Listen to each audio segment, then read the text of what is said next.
நம்ம சேனலில் வீடியோ போட்டோடனே உங்களுக்கு மெசேஜ் வரணும் அப்படின்னு நீங்கள் நினச்சிங்கன்னா ரைட் சைடில் இருக்கிற ரெட் கலர் சப்ஸ்கிரைப் பட்டனை ப்ரெஸ் பண்ணிக்கோங்க. அப்படியே பக்கத்தில் ஒரு பெல் சிம்பிள் வரும், அதையும் கிளிக் பண்ணிட்டீங்கன்னா உங்களுக்கு மெசேஜ் தவறாமல் வரும். சரி, வாங்க வீடியோக்குள்ளே போகலாம். ஒரு கோயில்ல பிச்சைக்காரன் ஒருத்தன் தினம் வாசல்ல உட்காந்து பிச்சை எடுத்து அதுல வர்ற காசை வச்சு சாப்பிட்டுக்கிட்டு இருக்கான். அப்போ ஒரு நாள் அவன் வழக்கம் போல கோயில் வாசல்ல உட்காந்து பிச்சை எடுத்துக்கிட்டு இருக்கும்போது ஒரு குரு மகான் ஒருத்தர் அங்க வராரு. அவரை பார்த்த அந்த பிச்சைக்காரன், சாமி, என்னோட வாழ்க்கை கடைசி வரைக்கும் இப்படிதான் இருக்குமா அப்படின்னு சொல்லி கேட்கறான். அதுக்கு அந்த சாமியாரு, உன் தலையில என்ன எழுதி இருக்கோ அந்த விதி பிரகாரம் தான் நடக்கும் அப்படின்னு சொல்லி சொல்றாரு. உன்னோட கடைசி வாழ்நாள் வர இப்படிதான் இருக்கும் அப்படின்னு சொல்றாரு. பிச்சைக்காரன் என்ன சொல்றான் அதுக்கு, சாமி, என் தலைவிதியை மாற்றி எழுத முடியாதா, மாறுறதுக்கு நான் என்ன செய்யணும் அப்படின்னு சொல்லி கேட்கறான். அதுக்கு சாமியாரு, நீ சிவபெருமானை போய் நேரடியா பார்த்தா உன் தலையெழுத்து மாறுறதுக்கு வாய்ப்பு நிறைய இருக்குது, அதுக்கான வழியை நான் உனக்கு சொல்றேன், அந்த வழியா போ, கண்டிப்பா நீ போய் அவரை போய் பார்த்த அப்படின்னா உனக்கான தலையெழுத்து மாறுறதுக்கு வாய்ப்பு இருக்கு அப்படின்னு சொல்லிட்டு அங்க இருந்து போயிடுறாரு.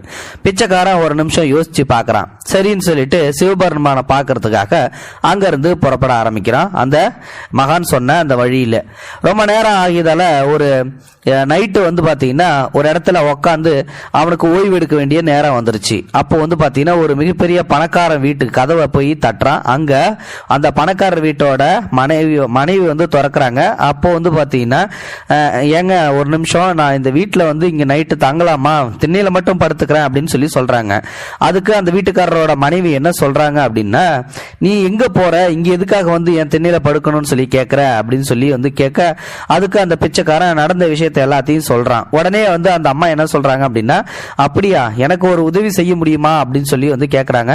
பிச்சைக்காரன் வந்து என்ன உதவி வேணும் கேளுங்க அப்படின்னு சொல்லிட்டு வந்து கேட்கறான். அதுக்கு அந்த செல்லுந்தரோட மனைவி என்ன கேட்கறாங்க அப்படின்னா, எனக்கு ஒரு பொண்ணு ஒருத்தி இருக்கா, அவளுக்கு வந்து பிறவி ஊமை, ரொம்ப நாளா வந்து அவ பேசுவான்னு சொல்லிட்டு நாங்களும் எதிர்பார்த்துக்கிட்டு இருக்கோம், ஆனா வந்து இன்னும் வரைக்கும் நடந்த பாரு கிடையாது, அதனால நீ சிவபெருமான் கிட்ட போனியே அப்படின்னா என் பொண்ணுக்கு வந்து பேச்சு வரணும், அவள் நான் ஒரு நல்ல இடத்துல கட்டி கொடுக்கணும் அப்படின்னு சொல்லிட்டு அந்த அம்மா வந்து கேட்கறாங்க. அதுக்கு அந்த பிச்சைக்காரன் வந்து சரின்னு சொல்லிட்டு சம்மதிச்சுக்கிறான். அதே மாதிரியே வந்து அந்த திண்ணையிலையும் படுத்து தூங்கிடுறான். அதுக்கப்புறமா எழுந்திருச்சு காலையில அந்த அம்மா கிட்ட சொல்லிட்டு, சரிம்மா, நான் உங்க பொண்ணை பத்தி கண்டிப்பா சிவபெருமான்கிட்ட கேட்கறேன் அப்படின்னு சொல்லிட்டு அங்க இருந்து புறப்பட்டு நேரா வேற இடத்துக்கு வந்து ரொம்ப தூரம் நடக்கிறான். அதுக்கப்புறம் வந்து பாத்தீங்கன்னா ஒரு மிகப்பெரிய மலை ஒண்ணு வருது. அந்த மலையை எப்படா கடக்கிறது அப்படின்னு சொல்லிட்டு யோசிச்சுட்டு இருக்கான். அப்போ அந்த நேரத்துல வந்து ஒரு மந்திரவாதி அங்க வராரு. அங்க அந்த மந்திரவாதியை பார்த்த உடனே பிச்சைக்காரனுக்கு வந்து இந்த மலையை எப்படி வந்து நம்ம கடக்க வைக்கிறது அப்படின்னு சொல்லிட்டு வந்து சொல்றாப்புல. உடனே வந்து, நான் என்னோட மந்திர கோலம் வச்சு வந்து நான் உன்னை இந்த மலையை வந்து கடக்க வைக்கிறேன், ஆனா அதுக்கு நீ வந்து எனக்கு ஒரு உதவி செய்யணும் அப்படின்னு சொல்லி கேட்கிறாரு. சரின்னு சொல்லிட்டு என்ன அப்படின்னு சொல்லி கேட்கும்போது, அதாவது வந்து நான் வந்து மந்திரவாதி தான், 500 வருஷமா வந்து முக்தி அடையாம இருக்கேன், நீ வந்து சிவபெருமான்கிட்ட வந்து என் முக்திக்கு வந்து என்ன வழின்னு சொல்லி கேட்டு அதுக்கான விடையை வந்து சொல்லணும் அப்படின்னு சொல்லி கேட்கிறாரு.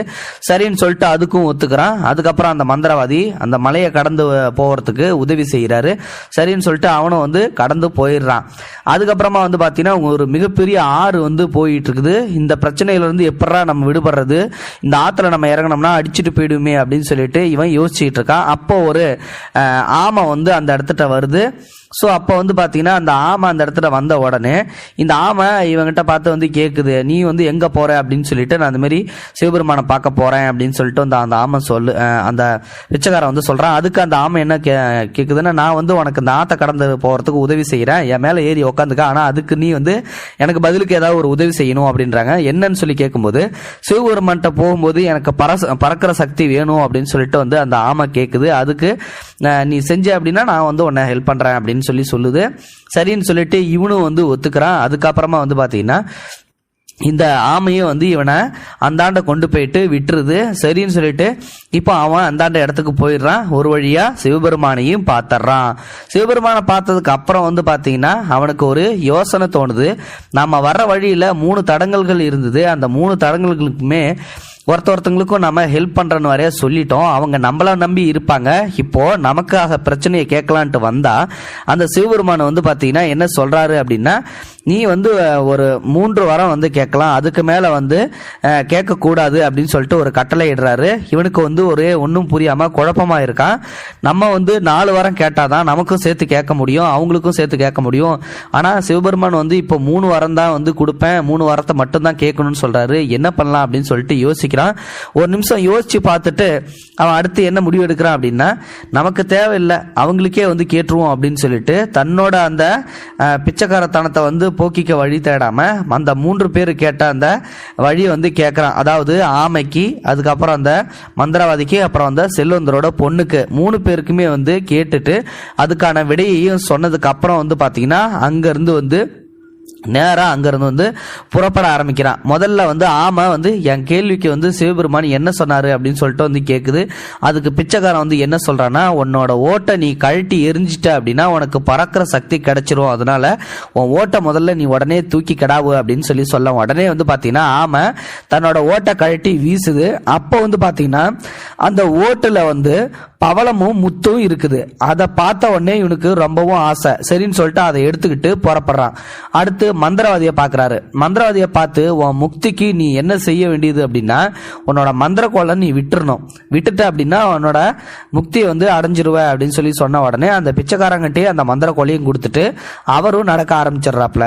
சரின்னு சொல்லிட்டு கடைசியா வந்து அந்த பணக்கார வீட்டுக்கு போறாப்ல. அப்போ அந்த அம்மா வருது, என்னோட பொண்ணோட வாய் பேச முடியாத நிலைமைக்கு நீ என்னாவது வந்து சிவபெருமானை பார்த்து வந்து கேட்டியா அப்படின்னு சொல்லிட்டு வந்து கேட்கும்போது, அதுக்கு ஒரே ஒரு வழிதான் இருக்குது, உங்க பொண்ணோட மனசுக்கு பிடிச்ச ஒரு பையனை பார்த்தாங்க அப்படின்னா அடுத்த நிமிஷமே வந்து அவங்களுக்கு பேச்சுவார்த்தை வந்துரும் அப்படின்னு சொல்லிட்டு வந்து அவன் சொல்றான். அப்படியே வந்து பாத்தீங்கன்னா இவங்க 2 பேரும் அந்த வாசல்ல நின்று பேசிக்கிட்டு இருக்கிறத மாடியில நின்று அந்த பொண்ணு வந்து பாத்துருது. இவனை பார்த்த அந்த பொண்ணுக்கு ரொம்பவே பிடிச்சு போச்சு. அந்த பொண்ணுக்கு உடனே பேச்சுவார்த்தையும் வந்துருச்சு. தன்னோட பொண்ணுக்கு இவனை தான் பிடிச்சிருக்கு அப்படின்னு சொல்லிட்டு தெரிஞ்சுக்கிட்ட அந்த அம்மா தன்னுடைய புருஷன்கிட்ட பேசி தன்னுடைய பொண்ணையே வந்து பாத்தீங்கன்னா அந்த பிச்சைக்காரனுக்கே வந்து கல்யாணமும் பண்ணி வச்சிடுறாங்க. அப்போ வந்து பாத்தீங்கன்னா அந்த முதல்ல அவன் கொடுத்தான் பார்த்தீங்களா, அந்த செல்வந்தர், அப்புறம் வந்து மந்திரக்கோள், இதை தவிர பவளம் முத்து, அந்த அழகான மனைவி எல்லாத்தையும் வந்து வச்சு சந்தோஷமா வந்து வாழ்றான். இந்த கதை மூலம் வந்து நம்ம என்ன தெரிஞ்சுக்கிறோம் அப்படின்னா, நமக்காக கடவுள்கிட்ட வேண்டுவதை விட பிறர் நலனுக்காக வந்து வேண்டுனா நம்மளோட துயரமும் பிறரோட துயரமும் மறைந்து விடும். அதே போல கடவுள் நம்ம தலையில என்ன எழுதி வச்சிருக்காரோ அதுதான் விதிப்படி நடக்கும். அதனால நம்ம விதியை மாற்ற முடியும் அப்படின்னு சொல்லிட்டு வீதிக்கு வராம இருந்தா சரிதான். கண்டிப்பா இது ஒரு அருமையான பதிவு. ஸோ இந்த பதிவை கேட்டதுக்கு அப்புறம் வந்து நீங்க ஒரு அண்டர்ஸ்டாண்டிங் வந்திருப்பீங்கன்னு நினைக்கிறேன். ஸோ அந்த பிச்சைக்காரன் வந்து பாத்தீங்கன்னா தன்னோட நிலையை மாற்றணும் அப்படின்னு சொல்லிட்டு தான் சிவபெருமான்கிட்டே வந்து போனாரு. ஆனா வந்து பாத்தீங்கன்னா இடையில வந்து 3 பேரும் ஒரு கோரிக்கை வைக்கிறாங்க. அதனால தன்னோட கோரிக்கையை விட்டுட்டு 3 பேரோட கோரிக்கையை நிறைவேற்ற போய் அவனுக்கும் வந்து பாத்தீங்கன்னா மிகப்பெரிய அதிர்ஷ்டமும் அடிச்சிருச்சு. இந்த 3 பேருக்கும் வந்து பாத்தீங்கன்னா வழிகள் கிடைச்சிருச்சு அவங்களுடைய துன்பங்களை நீக்கிறதுக்கு. ஸோ அதனால பிறருக்காக நம்ம கேட்கும்போது நம்மளுடைய துன்பமும் சேர்ந்தே மறைஞ்சு போடும் அப்படின்றதும் வந்து ஒரு குறிப்பிட்ட பாயிண்ட்ஸ். அதே மாதிரி கடைசியா வந்து நமக்கு என்ன தலையில எழுதியிருக்கோ அதன்படி நடந்தே தீரும். நம்ம விதியை வந்து யாராலையும் மாற்ற முடியாது அப்படின்றதும் வந்து ஒரு பாயிண்ட்ஸ் தான். இந்த வீடியோ பிடிச்சிருந்தா லைக் பண்ணுங்க, உங்க ஃப்ரெண்ட்ஸுங்களுக்கு ஷேர் பண்ணுங்க, கூடவே சேனலையும் சப்ஸ்கிரைப் பண்ணுங்க. தேங்க்யூ ஃபார் வாட்சிங். இது போன்ற செய்திகளை உடனுக்குடன் நீங்கள் தெரிந்து கொள்ள மறக்காமல் எங்களுடைய சேனலை சப்ஸ்கிரைப் செய்யவும், கூடவே பக்கத்தில் வரும் பெல் ஐக்கானையும் கிளிக் செய்யவும்.